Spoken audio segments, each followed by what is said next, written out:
service blueprint. Okay, we discussed about so many points in that, but the last point, process, was left. Okay, so today we are going to complete our topic, and one more topic we are going to complete, that how many type of service sectors are present in India and what kind of contributions they are doing in the GDP. अगर कभी भी question आता है कि how basically service sectors are बोल सकते हैं contributing in the growth of GDP, so you can write all these points in that. Okay, so अभी जो हम लोग शुरू कर रहे हैं अभी अपनी क्लास में, शुरू करते हैं क्लास. अब last class what we discuss, Toshi tell me. Ma'am blueprint, components of blueprint, benefit and key element of service blueprint, जिसमें कि 3 पॉइंट हुआ था, एक बाकी था. Tell me about it. What is the meaning of blueprint? Who is going to tell me about it? What is the meaning of blueprint? Raise your hand. What is the meaning of blueprint? Raise your hand. Ma'am, basically blueprint is a visualization, a diagram of visualization of relationship between. चलिए बताइए. Ma'am, basically it is a diagram that visualize relationship between service component.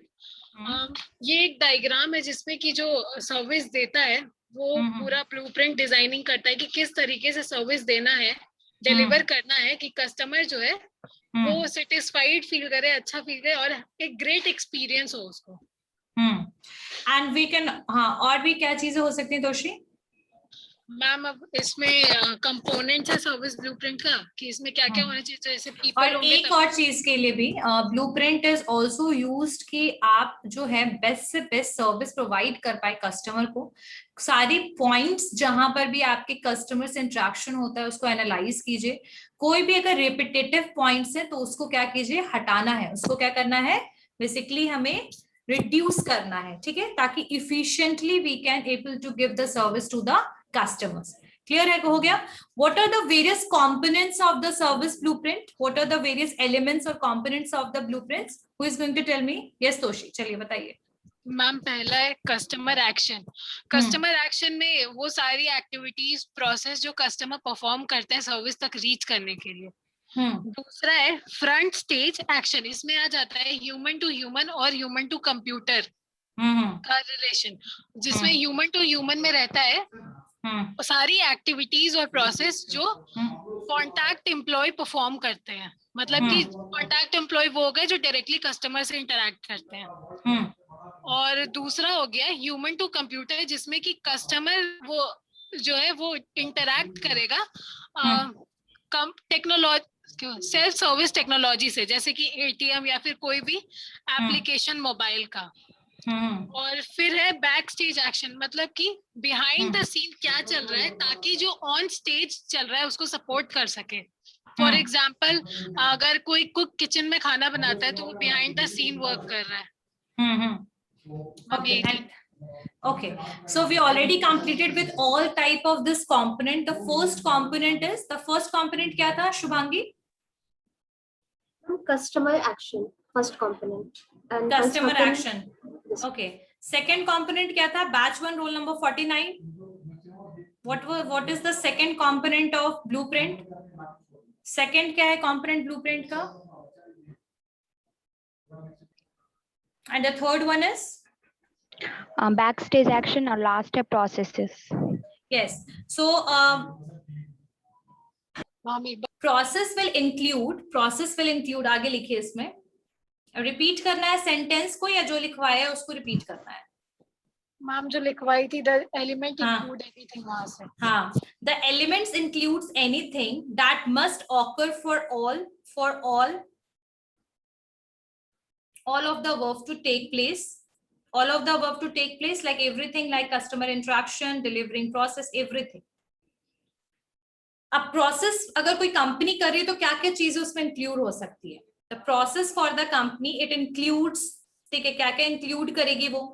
तो it includes credit card verification हो सकता है, pricing हो सकता है, delivery हो सकता है, फिर आपका यूनिट जो है delivery of unit from the basically factory हो सकता है आपका, writing quality test, everything comes under the basically processes में सारी चीजें आपके आ जाएंगी. ठीक है।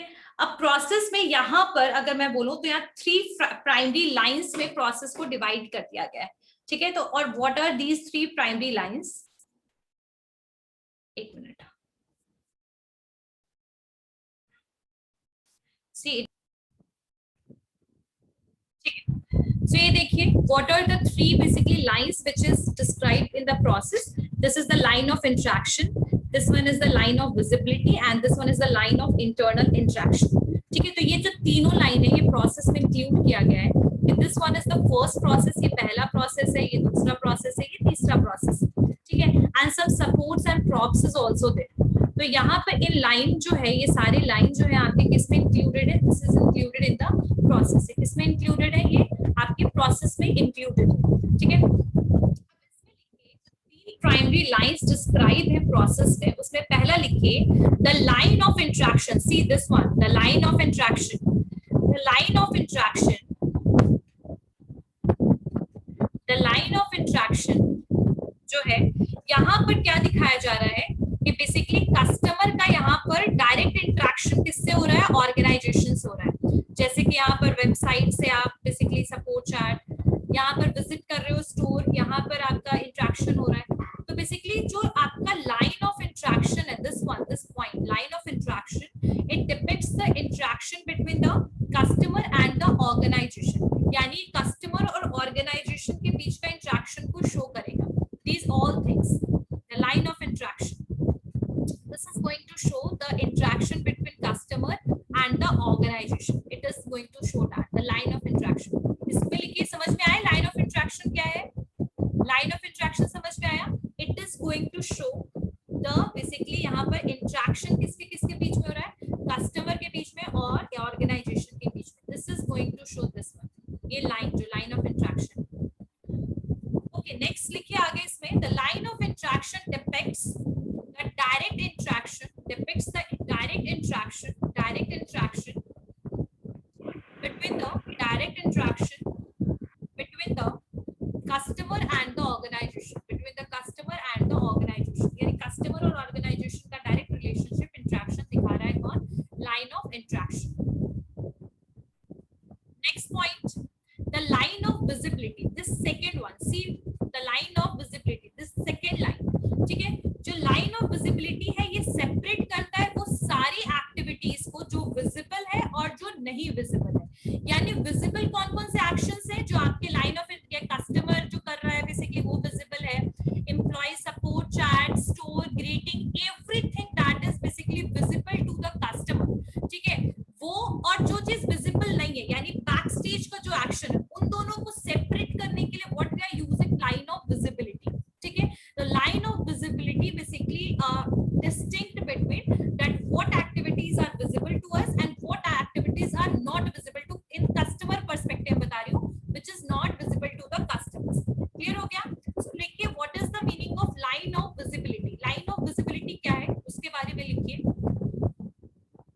Line of visibility separates, line of visibility separates all service activities, all service activities that are visible to the customer, that are visible to the customer, that are visible to the customers, from that those are not visible, from that those are not visible।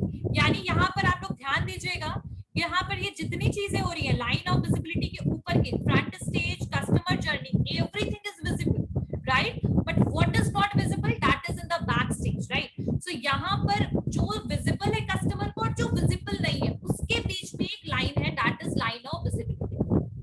सबको समझ में आ रही है बात जो मैं बता रही हूँ? पॉइंट सबको क्लियर है? Everyone, सबको क्लियर है? Yes, ma'am. Right. The line of visibility separates, the line of visibility separates all the service activities that are visible to the customer than from those that are not visible, from those that are not visible. आगे लिखिए, everything in front stage, everything in front stage, everything in front stage is visible, everything in front stage is visible, ठीक है। and everything in backstage action that is not visible,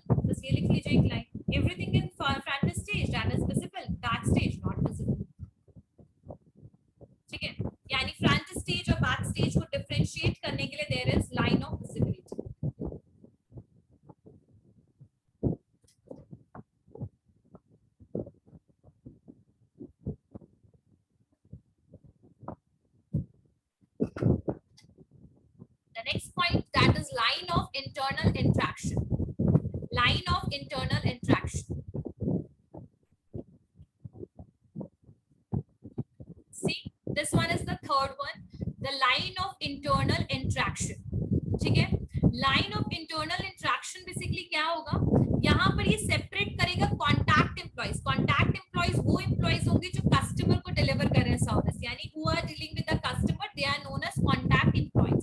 so the line of interaction जो होगा वो separate करेगा contact employees को basically उन employees से, उन सपोर्ट से जो बेसिकली आपका कस्टमर को डायरेक्टली नहीं प्रोवाइड हो रहा है. यानी कि यहाँ पर it separate the contact employees, ठीक है, from those who do not directly support the interaction with customers and users. So it is going to separate जो यहाँ पर basically आपका support process को और backstage action, front stage and customer journey. यानी कि वैसे ये line of interaction वो होगा जो separate करेगा contact employees को, ठीक है, यानी contact employees में आपके यहाँ पर backstage action तो ऐसे आना नहीं चाहिए, but anyhow they are the part of basically providing and delivering the services to the customer. It is obviously they are not visible, but ultimately they are also the part of the delivering procedure, right? But they are separated from those processes. वो सारी processes को वो backstage actions और बाकी आपके front stage actions से अलग करेगा जो directly interaction customers के साथ और users के साथ उनका नहीं है, ठीक है. यानी कि यहाँ पर ये किसको सेपरेट कर रहा है, बैक स्टेज एक्शन को सपोर्ट प्रोसेस के साथ. सपोर्ट प्रोसेस जो होगा, जो आपके डिलीवरी प्रोसेस का पार्ट होगा, जैसे आपके एनालिटिक लॉग्स होगा, ट्रैफिक जो आपके ट्रैफिक स्कैनर वगैरह होगा, पेमेंट प्रोसीजर्स होगा, थर्ड डिलीवरी सर्विस होगा, but that is not like the back stage action. यानी कि जैसे बैक स्टेज एक्शन से रिस्पॉन्ड दिया जा रहा है चैट का, क्वेश्चन का, this is not visible and this is not the basically delivery का part नहीं है, but support है एक तरीके का. This is not the part. Ultimately at the time customer को ये कुछ provide नहीं कर रहा सर्विस. कौन? Support process जो है ये कोई process provide नहीं कर रहा कस्टमर को, but in the long term जैसे वही वाली बात हो गई कि आपका स्टॉक वगैरह करना, लॉग्स बनाना, अकाउंट्स देखना, तो everything will become the part of the support, but it is not ultimately the work of that. They are not the part of the delivering service. यानी प्रोडक्ट को डिलीवर करने में उनका कोई रोल नहीं है, but they are work as the support service, ठीक है. तो यहाँ पर जो line of internal interaction है, that is within. यहाँ पर कस्टमर का कोई रोल नहीं है, कस्टमर्स यहाँ पर इन्वॉल्व नहीं होंगे, लेकिन यहाँ पर क्या बेसिकली होगा आपका वो सपोर्ट प्रोसेसेस, वो सारी processes that is support the service sector as whole, but that is not the part of delivering the service to the customer. यानी कस्टमर को अल्टीमेटली सर्विस देने के टाइम पे हमें, जैसे अभी पिज्जा हमें खाना था, हम डोमिनोज गए, बैक साइड में कुक जो था वो क्या कर रहा था, वो बना रहा था पिज्जा, राइट.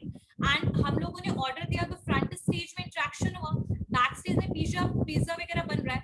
उसके अलावा भी बहुत सारी चीजें होंगी, जैसे वहां का अकाउंट्स वगैरह मेंटेन हो रहा, रॉ मटेरियल कोई सप्लाई कर रहा होगा, ठीक है. तो ये जो एक्शंस है ये फाइनल सर्विस में इंक्लूड होगा, but ultimately at the time deliver करने में इसका यूटिलाइजेशन नहीं होगा. तो इसको हम कहेंगे, इसको बेसिकली क्या कहेंगे, the line of internal interaction. तो इसमें लिखिए लाइन ऑफ इंटरनल इंटरेक्शन में लिखिए the line of internal interaction separates contact employees from those who do not directly support interaction, interaction. The line of internal interaction में लिखिए the line of internal interaction separates contact employees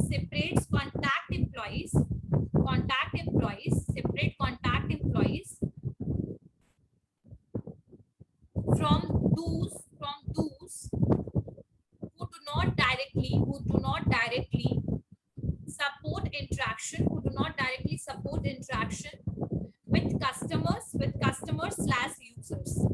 with customers/users.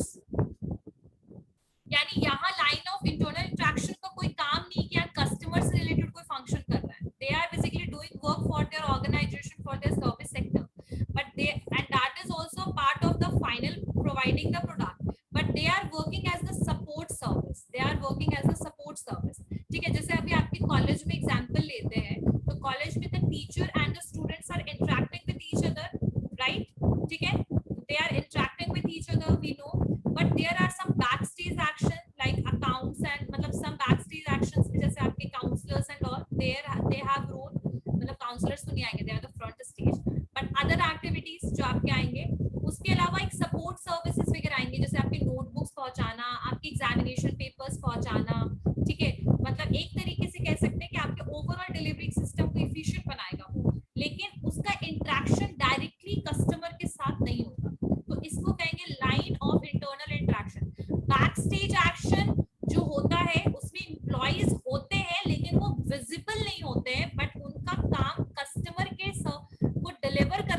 Delivery में नहीं होगा, but organisation के support में होगा, यानी organisation के काम में होगा, ठीक है। अब जैसे यहाँ पर पेमेंट प्रोसेस वगैरह के लिए आपने वहां पर कुछ मशीनरीज वगैरह लगाया, कुछ आपने एनालिटिक्स लॉग विजिटर्स वगैरह बनाना आपका, ठीक है, लॉग्स वगैरह बनाना कि कितने कस्टमर्स आ रहे हैं, कितने नहीं आ रहे हैं, ठीक है, आपके रॉ मटेरियल सप्लाई होना, या और भी बाकी सर्विस के लिए कुछ और भी थर्ड पार्टी का आना, डिलीवरी थर्ड पार्टी से डिलीवर करवाना सामान वगैरह। So all this things comes under the support process, right. And the back stage actions are something where basically that is ultimately हम उसको किसके लिए यूज करेंगे, डिलीवरी करने के लिए सर्विस, ठीक है। और जो फाइनल जो होगा फ्रंट स्टेज, जो डायरेक्टली इंटरेक्ट करेगा कस्टमर से, और कस्टमर जो ऑब्वियसली सारे प्रोसेस और सारे अपनी जर्नी को कंप्लीट करेगा परचेज। क्लियर हो गए ये चारों पॉइंट, ये जो तीनों मैंने बताए लाइंस क्लियर हो गए, किसके किसके बीच में आएगा, कस्टमर के और फ्रंट स्टेज के बीच में line of visibility, back stage action और फ्रंट स्टेज के बीच में लाइन ऑफ इंटरनल इंटरेक्शन, जहां पर एम्प्लॉइज ही आपस में डील कर रहे हैं, the employees are dealing with each other, no customer is involved in that, but basically the work of the support process is to basically support the whole service organization and facilitate the service delivery, but the ultimate service delivery जो होगा that is done by the backstage action and the front stage employees। clear हो गया, समझ में आया,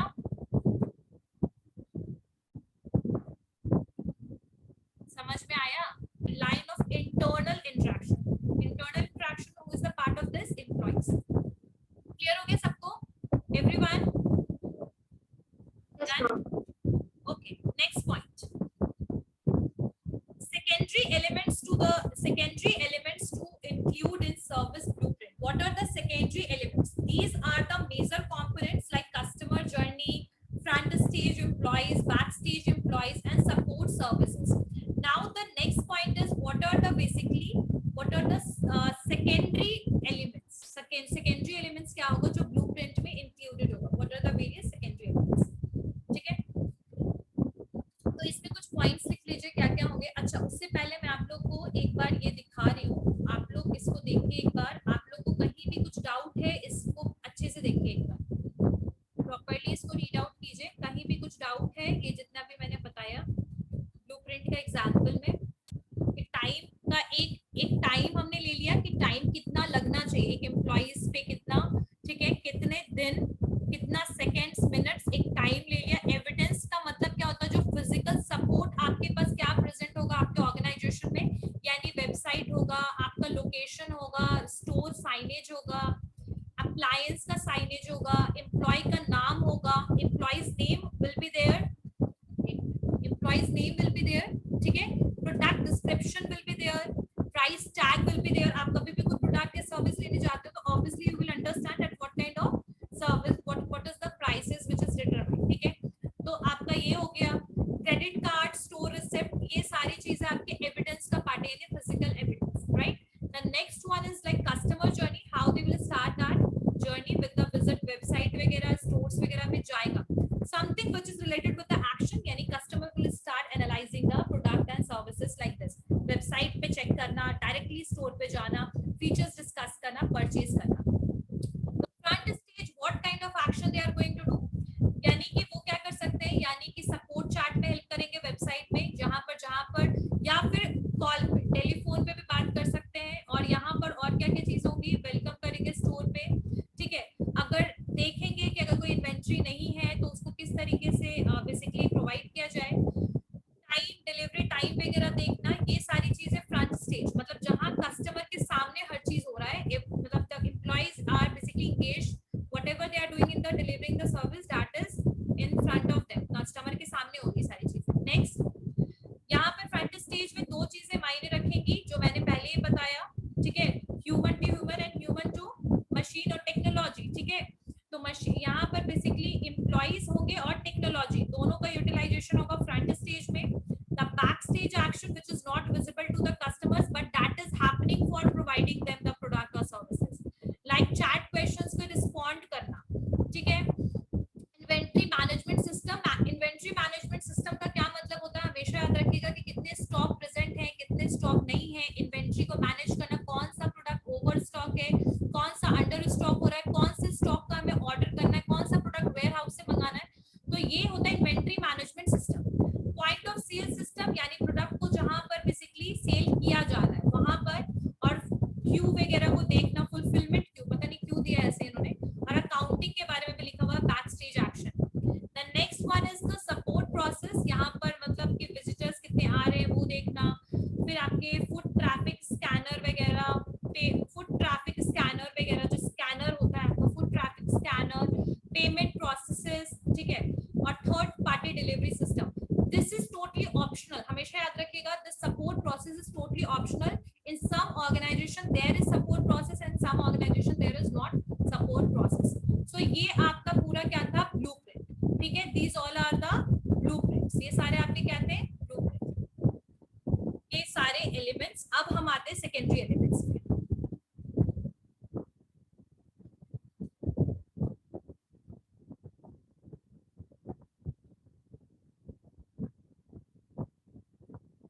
interaction के बाद नहीं लिखा है उत्तम, उत्तम हो गया बेटा, लिख लिया, चलिए। सो सेकेंडरी एलिमेंट्स क्या है बेसिकली सर्विस ब्लूप्रिंट के, तो पहला लिखिए एरो, एरोज, एरोज, एरो क्या होता है, ऑब्वियसली राइट लेफ्ट, ठीक है। सो जो ब्लूप्रिंट है उसमें जो एरो है उसका भी एक अलग यूटिलाइजेशन है बेसिकली, वो इंडिकेट करता है रिलेशनशिप, ठीक है, डिपेंडेंसीज इंडिकेट करेगा कि कौन सा बेसिकली वर्क जो है वो इस पर्टिकुलर एरिया में डिपेंडेंट है, यानी मतलब डिपेंडेंसीज को शो करेगा। सिंगल एरो जो होगा वो लीनियर, मतलब एक लीनियर को बेसिकली सजेस्ट करेगा, लीनियर वे को, लीनियर प्रोसेस को। सेकेंड जो है बेसिकली वन वे एक्सचेंज, और एक डबल एरो जो है वो सजेस्ट करेगा एग्रीमेंट को, बेसिकली एग्रीमेंट्स एंड को डिपेंडेंसी को। इसको ध्यान दीजिएगा, इसको समझिएगा, एक मिनट।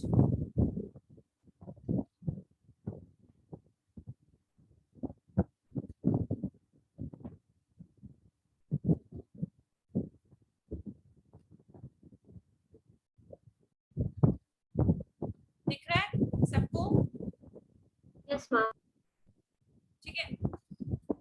सो यहाँ जो एरोज हैं, जितने भी एरो आपके यूटिलाइज हो रहे हैं, आप देख रहे होंगे यहाँ पर ये वाला जो एरो है, एक एरो, दो एरो, तीन, ये एक एरो, मतलब बहुत सारे एरोज यहाँ पर बने हुए, राइट। सो यहाँ पर जो एरो है वो एक की एलिमेंट है सर्विस ब्लूप्रिंटिंग का, ये इंडिकेट क्या कर रहा है, रिलेशनशिप, ठीक है, रिलेशनशिप और डिपेंडेंसी। जैसे अगर आपका कोई ब्राउजर वेबसाइट को चेक करता है तो उसकी टोटल डिपेंडेंसी किस पे होगी, आंसर्स के लिए एम्प्लॉइज पे, ठीक है। तो यहाँ पर यही चीज बताया जा रहा है कि आपका जो है एरो क्या है, और साथ साथ में जो सिंगल एरो है वो सजेस्ट करेगा कि एक सिंगल, एक लाइन, जैसे this one is the single arrow, ठीक है, एक सिंगल एरो क्या सजेस्ट करेगा, वन वे, ठीक है, और डबल जो एरो है वो क्या सजेस्ट करेगा, बेसिकली टू वे।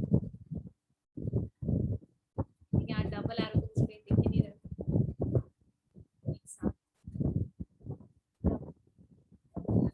चलिए इसमें लिख लीजिए, एक लाइन लिख लीजिए इसमें, arrow is a key element of the service blueprinting, arrow are a key element of the service blueprinting. They indicate relationship and dependencies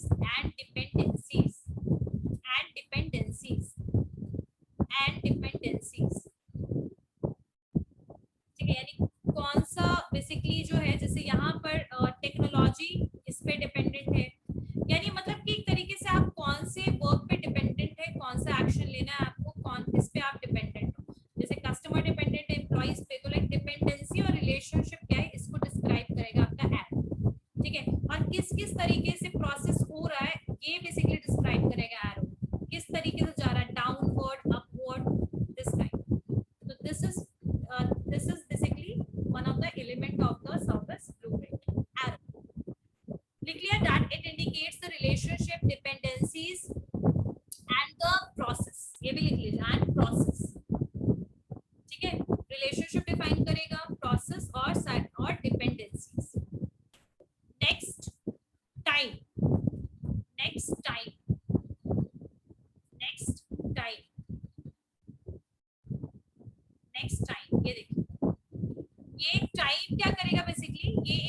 primary variable है सर्विस के लिए, एस्टिमेट करेगा कि कोई भी एक कस्टमर जो है वो कितना से कितना टाइम ले सकता है, मतलब if they are basically taking the services और they are purchasing the product, मतलब ऑन एन एवरेज वो कितना टाइम जो है एक कस्टमर स्पेंड करेगा बेसिकली आपके स्टोर पर या फिर आपके वेबसाइट पर, राइट? तो टाइम में लिखिए it is a primary variable, it is the primary variable, primary variable which determine an estimated duration, which determine an estimated duration, that determine estimated duration for each customer's action, for each customer's action should be represented in the blueprint. It is a primary variable in the primary variable which determine the estimated duration, for each customer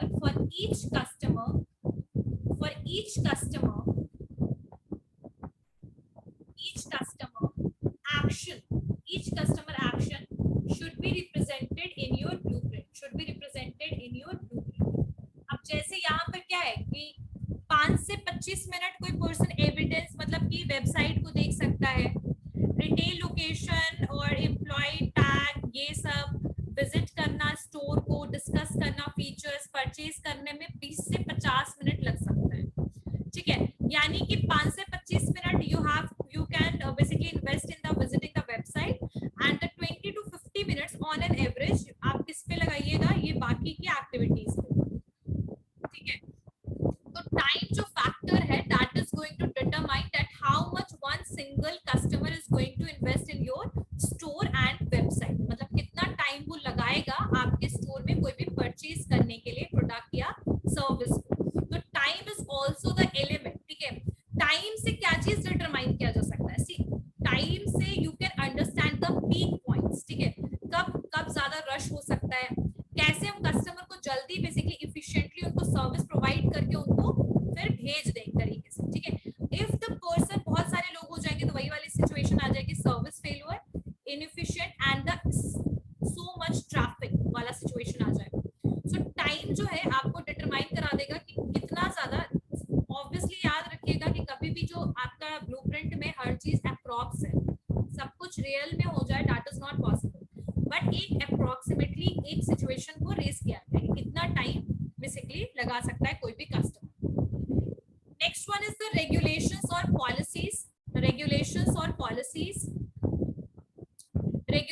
और policies, ठीक है? तो basically यहाँ पर एक policies वगैरह कोई भी ऑर्गेनाइजेशन बनाएगी, मतलब ब्लूप्रिंट में you just need to tell about the policies which is maintained by the organization. जैसे पॉलिसीज में रेस्टोरेंट है, खाने के बारे में, टाइम के बारे में, फिर बेसिकली डिलीवरी करना, कितना देर में डिलीवर करना है, क्या अमाउंट रखना है, ठीक है? और अगर in the case if there is spoiled food how can we are going to compensate, each and every regulations and policies we just need to make in the blueprint as well, we have to mention that. So यहाँ पर लिखिए policy, regulations और policy में लिखिए, any given policies or regulations, any given policies and regulations that dictate dictate how a process is completed, यानी आपका policies, rules, regulation कैसा है कि आप किस तरीके से पूरा प्रोसेस मतलब फाइनल परचेज तक का प्रोसेस कैसे आप कंप्लीट करते हैं। एनी गिवन पॉलिसीज, यस दोषी, आगे बढ़ते हैं हम लोग। सो रेगुलेशन और पॉलिसी में लिखिए एनी गिवन पॉलिसीज और regulations that dictate how a process is completed, ठीक है? ब्रैकेट में लिखिए food regulations, security policies etcetera, food regulations, security policies, etc. can be added to your blueprint. That what kind of objectives, what kind of policies and regulations you are basically making for your organization. किस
वहां पर हमने green face बना दिया, ठीक है। तो emotion is something which we never able to measure, हम मेजर नहीं कर सकते, but we can make it according to the situation. Like if the employees is frustrated, what kind of thing will be happen, definitely they are angry होंगे, गुस्सा होंगे, ठीक है, irritation होगा उन्हें।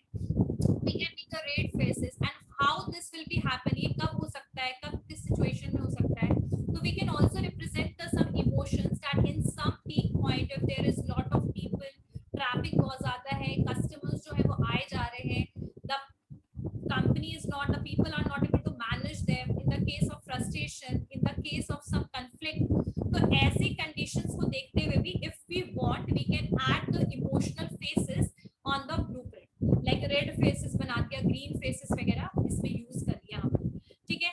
ऑब्वियसली ये तभी पॉसिबल है जब आप इंटरनली किसी चीज को एनालाइज कीजिए, मेथड्स को समझिए, और साथ साथ में आप एक कंडीशंस को रेज कीजिए कि कौन कौन से पीक पॉइंट और कौन कौन से सिचुएशन में ऐसे कंडीशन आएगा जहां पर हमें इमोशंस को देखना पड़ेगा, कस्टमर का और एम्प्लॉइज का दोनों, ठीक है।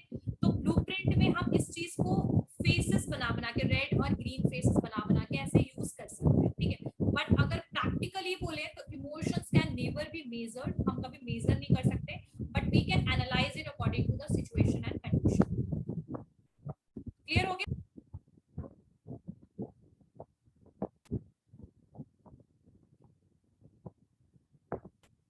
ये देखिए, दिखा चेहरे, दिखे, दिख रहा है फेस? ऐसे तो यहाँ पिंक और स्काई ब्लू दिख रहा है, बट इसका रेड और ग्रीन मान लो, ठीक है, ठीक है।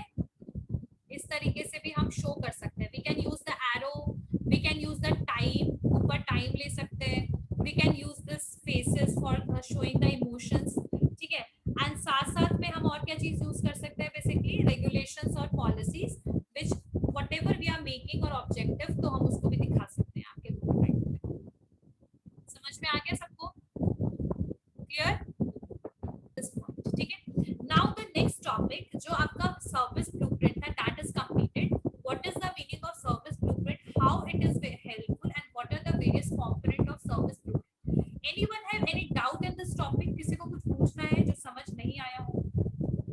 Anyone? Because we are going to start a new topic, एक नया टॉपिक है, and this is kind of कह सकते हैं कि अगर कभी क्वेश्चन आता है that how service sector is contributing in the GDP, how economic growth के लिए कैसे आपका सर्विस सेक्टर हेल्पफुल है, so you can write about this point. ये सारे पॉइंट्स आप लिख सकते हैं जो मैं अभी आप लोगों को बताने वाली हूँ। सर्विस ब्लूप्रिंट क्या है? Service blueprint is a diagrammatic और एक विजुअल रिप्रेजेंटेशन है जो कंपनीज करती है, सर्विस सेक्टर्स करती है। क्यों करती है? ताकि एक प्रैक्टिकली जब वो हर चीज को इम्प्लीमेंट करे तो उनको प्रॉब्लम फेस ना करना पड़े। They have to be ready for each and every situations and conditions. If there is something which is in the repetition form, we can decrease or we can reduce that. Our main goal is to provide the delivery efficiently to the consumer. So service blueprint is a kind of first step toward that. ठीक है, first step है किसके द्वारा? Service sector के द्वारा customer की ओर, ठीक है। Who are basically the components? Component कौन होंगे इसमें? Customers, front stage, back stage, and the final one is basically processes, ठीक है। तो प्रोसेसेस में हमने जो 3 लाइंस पढ़ा था, आपका 3 लाइन क्या था? Line of interaction, the line of visibility, and the last one is line of internal interaction. The next are the some service के basically blueprint के कुछ secondary elements थे, और वो secondary elements कौन कौन थे? arrow था, second आपका क्या था? arrow, rules and regulations are there, time is there, and the fourth one is emotions. So all these are basically elements or components of what? Components of service blueprint. किसी भी service को provide करने से पहले एक designing करना, एक visualise, और एक चीज और भी है कि मतलब वही एक इसका बहुत बेनिफिट है, आप हर चीज के लिए पहले रेडी रहोगे। एक आपको आउटलाइन और एक प्लानिंग, एक प्रोसीजर वो पहले ही बता देगा किसके बारे में? ऑर्गेनाइजेशन के बारे में। Now the next topic is service sector. लिखिए types of service sector in India. ये टॉपिक हम पहले कभी करवाया है कि what are the various type of service sectors which is basically prevalent in India, या फिर that is basically in India, मतलब इंडिया में कौन कौन से सर्विस सेक्टर्स जो है वो लागू हैं और जो चल रहे हैं। तो उसमें कौन कौन से आ जाएंगे आपके? पहले लिखिए, सबसे पहले फर्स्ट लिखिए trade,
IT industry, real estate service and IT industry, real estate services, real estate services and the IT services are the 8th one. ठीक है, I said मैंने एक साथ लिखवा दिया आपको. Real estate services which is related to the property dealing and all, property वगैरह जो deal करते हैं ना real estates, ठीक है, real estate services. 8th one is the IT industries, information and technology industry, software, Cognizant, Infosys, IBM, everything. Next, 9th one is the accounting and auditing services, accounting and auditing services, accounting and auditing services. 10th one is R&D services, research and development services, R&D services. The 11th one is the legal services, 11th one is the legal services.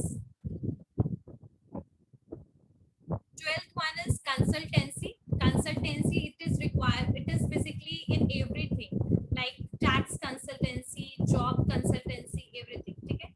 So consultancy. And the 13th one is the construction, construction like building construction, road construction, सारी चीजें. तो यहाँ पर कुछ आपके sectors हैं, कौन कौन से थे? ट्रेड है आपका, शिपिंग है आपके, पोर्ट हो गया, फिर कंसल्टेंसी हो गया, फिर आपके ट्रेड हो गया, आईटी सर्विसेज हो गए, लीगल सर्विसेज हो गए, सो ऑडिटिंग एंड अकाउंटिंग सर्विसेज हो गए. ये सारे आपके बेसिकली इंडिया में क्या है सर्विसेज चल रहे हैं, ठीक है, ये सारे सर्विसेज यहाँ पर प्रोवाइड किए हैं, ठीक है. ऐसे तो इसमें बैंकिंग सर्विसेज वगैरह को भी लिखने चाहिए थे, बैंकिंग सर्विसेज भी होने चाहिए थे, ठीक है. तो यहाँ पर हम देखते हैं कि हर एक जो सेक्टर है जो मैंने आपके आप लोगों को बताया उसका कैसे कंट्रीब्यूशन है हमारे इंडिया के जीडीपी में, हाउ दे आर कंट्रीब्यूटिंग. तो यहाँ पर चीजों को देखते हैं. सबसे पहले तो फर्स्ट जो आपका आएगा that is first one is trade, ठीक है. सो ट्रेड का मतलब क्या होता है? बेसिकली जब हम गुड्स एंड सर्विसेज को ट्रेड कर रहे हैं, सेल कर रहे हैं एक कंट्री से दूसरे कंट्री में, हमारे यहाँ पर हम प्रोडक्ट को या सर्विसेज को बेसिकली यूज करें दूसरे कंट्री का, तो अगर हम बोला जाए, और इसमें ट्रेड में आपके और भी चीजें आ जाएंगी आपकी ना, इसमें डिस्ट्रीब्यूशन के जो मीडिएटर्स होते हैं जैसे आपके होलसेलर्स हो गए, रिटेलर्स हो गए, जो ट्रेड कर रहे हैं यानी प्रोडक्ट को सेल कर रहे हैं, ठीक है, प्रोडक्ट को फाइनल कंज्यूमर तक पहुंचा रहे हैं, उसमें जो भी मीडिएटर्स डिस्ट्रीब्यूशन सिस्टम है वो सारे इंक्लूड हो जाएंगे, ठीक है. आपका पूरा ऑर्गेनाइज सेक्टर, अनऑर्गेनाइज सेक्टर, पता होगा ऑर्गेनाइज सेक्टर, अनऑर्गेनाइज सेक्टर क्या होता है डिस्ट्रीब्यूशन में?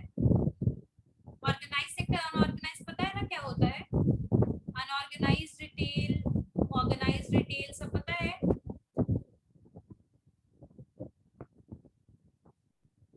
लिखिए आपका जो बेसिकली इसमें जो जीडीपी है, बस ट्रेड की अगर हम बात करें जिसमें सब कुछ इंक्लूडेड है, आपका wholesale, retail, organise, unorganise sector वगैरह सब कुछ की अगर हम बात करें तो लगभग ये मतलब बहुत पुराना ऐसा डेटा है, लगभग 9 से 10 में इसका 9.1% था, यानी 9.1% सर्विस सेक्टर में जितना परसेंटेज, उसमें 9% जो था बेसिकली वो किसका था? ट्रेड का, 9% ट्रेड. नेक्स्ट है आपका अगर हम होटल्स टूरिज्म की बात करें तो टूरिज्म की अगर हम बात करें तो लगभग इसका भी आपका कंट्रीब्यूशन था लगभग 9.24% के अराउंड. मतलब जो एक आप सर्विस सेक्टर का परसेंटेज 100% मान लो, ठीक है, एक बार के लिए ऐसे कंट्रीब्यूशन उसका भी 55% है, ठीक है, लेकिन उसको एज अ होल में लेकर 100% मान लो तो 55% में 9% सबका कंट्रीब्यूशन है. अब 9% आपका ट्रैवल एंड टूरिज्म का भी था, ठीक है. नेक्स्ट अगर हम बात करें नेक्स्ट आपका जो सर्विस सेक्टर है दैट इज आपका शिपिंग की अगर हम बात करें तो शिपिंग जो है बेसिकली यूटिलाइजेशन इसका सबसे ज्यादा इंटरनेशनल ट्रेड में था, ठीक है. और इंडियन शिपिंग इंडस्ट्री जो है बहुत ज्यादा बेसिकली बोल सकते हैं कि it is also providing supporting the GDP. और इसमें आपकी बहुत सारी चीजें आ जाएंगी. शिपिंग में तो बहुत सारे आपके इंडस्ट्री इंक्लूडेड होते हैं जैसे आपके नेचुरल गैस, क्रूड ऑयल, कोल वगैरह, ये सारी एनर्जी रिसोर्सेज वगैरह शिपिंग में यूज होगी, ठीक है. कभी कुछ क्राइसिस का सिचुएशन आता है तो ऐसे केस में जो है इंडियन शिपिंग जो है ये बेसिकली प्रोवाइड करती है, सप्लाई करती है प्रोडक्ट दूसरे कंट्रीज वगैरह में. इनका भी लगभग अच्छा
यहाँ पर भी इसका भी बेसिकली लगभग 5%, 5.74 मतलब 6% के अराउंड इनका भी कंट्रीब्यूशन है। किसका? आपके पोर्ट सर्विसेज, इंडिया के पोर्ट सर्विसेज का। नेक्स्ट अगर मैं बात करूं, that is storage services which is related to the warehouse where you are basically managing your inventory. ठीक है, तो इनका भी बेसिकली कह सकते हैं एक रोल है। वेयर हाउसेज सर्विसेज वगैरह इसमें logistics, raw material, parts, store सब कुछ इसमें आ जाएंगे। Inventory control management, material control, everything comes under this storage services. और स्टोरेज सर्विसेज भी जो बेसिकली है इसका भी आपका कंट्रीब्यूशन लगभग, इसका कंट्रीब्यूशन, इसका percentage is not given,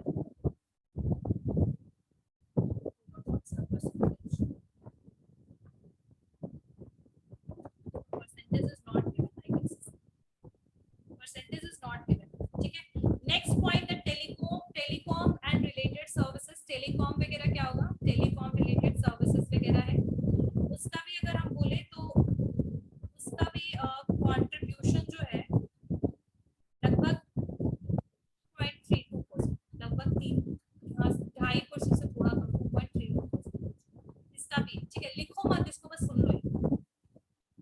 next is real estate services. अगर हम रियल एस्टेट सर्विसेज की बात करें तो इसमें आपके कॉमर्शियल प्रॉपर्टीज वगैरह सब इंक्लूड हो जाएंगे। Commercial property, residential real estate properties वगैरह। Commercial is something from where we are earning the amount, like building जो हमने जिसमें हमें ऑफिस खोलना है, that is the commercial.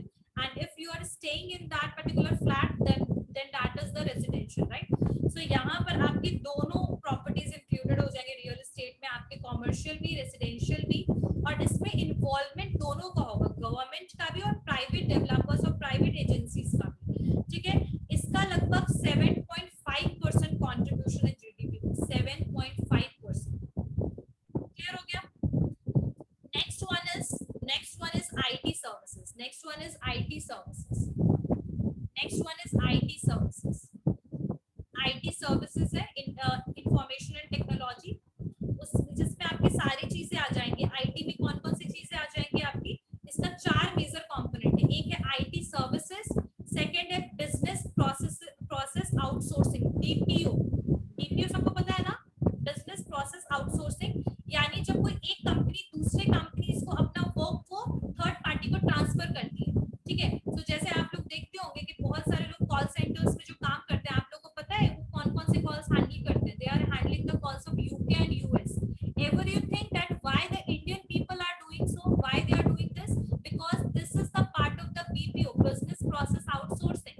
Yani some companies of the other countries, they give the contract to the Indian companies to handle their clients. तो इसीलिए यहाँ पर जो BPOs होती है ना, वो उसको हम कहते हैं business process outsourcing, जो दूसरे के behalf में काम करती है। और ज्यादातर जो काम होता है वो कौन सा होता है बता दें? कस्टमर सर्विस एग्जीक्यूटिव्स का ज्यादातर इसमें काम होता है, जहाँ पर आपको इंटरनेशनल क्लाइंट के साथ डील करना पड़ेगा। ठीक है, if they purchase some product, so वो क्या करते हैं? कॉल सेंटर्स इंडिया में बना देते हैं।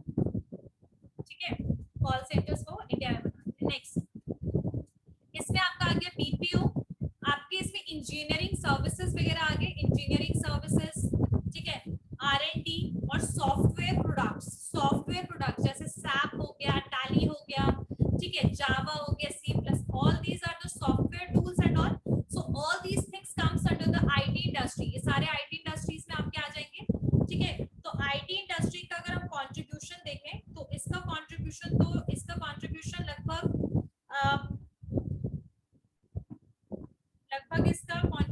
है 19.5%, लगभग 19 से 20% कंट्रीब्यूशन है इंडिया में। Next one is the accounting and auditing services. Accounting and auditing services की अगर हम बात करें तो यहाँ पर बुक कीपिंग हो जाएगा, ऑडिटिंग सबको पता है what is the meaning of auditing? Auditing सबको पता है, auditing is something which is basically kind of inspection which is done by the government and some the private authorized body which is doing the work of basically auditing or basically inspecting your financial accounts statements को जो analyze करता है, that is auditing, right? So यहाँ पर accounting, bookkeeping, auditing, everything will comes under this accounting auditing services। ठीक है, business services का part है ये, और इनका भी लगभग contribution जो है, इसका भी contribution लगभग 17-18% के around. Chartered accountant is the profession, मतलब प्रोफेशनल ऑडिटर्स, वही ऑडिटर्स होते हैं। Next is the R&D services, research and development services. R&D services में क्या आएगा बेसिकली, जहां पर आप प्रोडक्ट से रिलेटेड, सर्विस से रिलेटेड सब क्या कर रहे हो, यहाँ पर आप रिसर्च कर रहे हो। और इसका कंट्रीब्यूशन पता है बहुत कम है, 1%, 1%, बट अभी थोड़ा इंक्रीज हुआ है। रिसेंट वाले का डेटा देखोगे तो थोड़ा सा 3% के अराउंड शायद पहुंच गया है इंडिया में, ठीक है। Next one is legal services. Legal services में आपके वही लीगल लॉयर्स, जजमेंट, कोर्ट्स, ठीक है। और इसमें आपके आ जाएंगे लीगल, जो आपके लीगल सर्विसेज है उसमें उसका कितना कंट्रीब्यूशन है। तो लीगल सर्विसेज में आपके सारे कॉलेजेस वगैरह, जो लॉ के कॉलेजेस हो गए, कोर्ट्स रूम हो गए, लॉयर्स हो गए, सबको इसमें आ जाएंगे। तो इनका लगभग कंट्रीब्यूशन जो है, कंट्रीब्यूशन इज नॉट मेंशन्ड है, कोई बात नहीं। इन जितने भी मैंने बताया ना, ये आप लोग को होमवर्क में दे देती हूँ। दिस इज योर, आगे बढ़ते हैं हम। Next one is consultancy. Next one is consultancy. Next one is consultancy.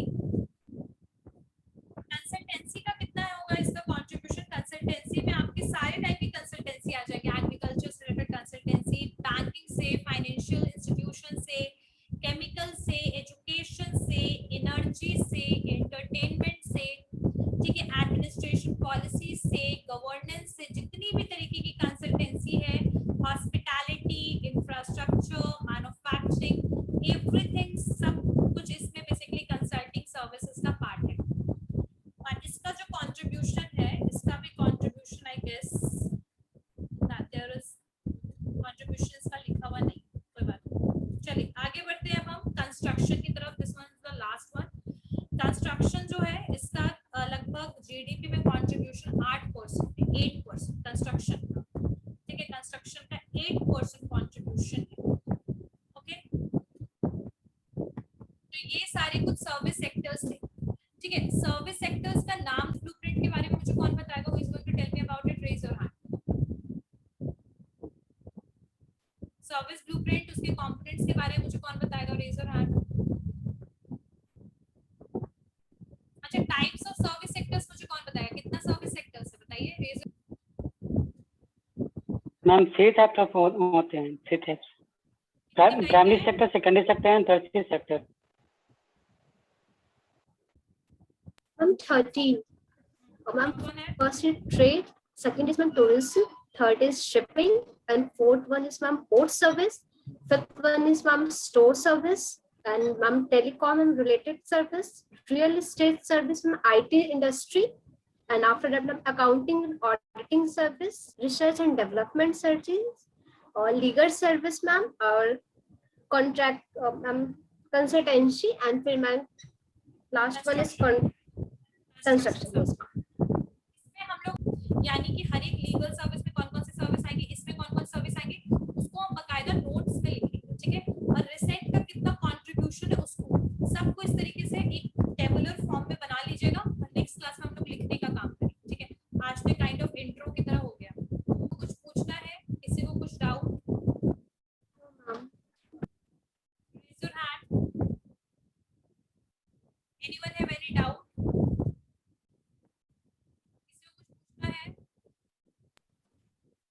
Satyam, roll number 34, roll number 34, roll number 34। Yes ma'am. चलिए मुझे बताइए, what is the meaning of service blueprint? Unmute yourself.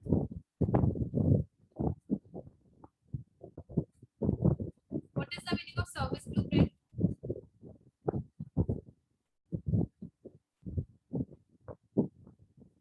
बेटा unmute कीजिए, unmute कीजिए खुद को। आ रही है? आवाज आ रही है बेटा आपकी।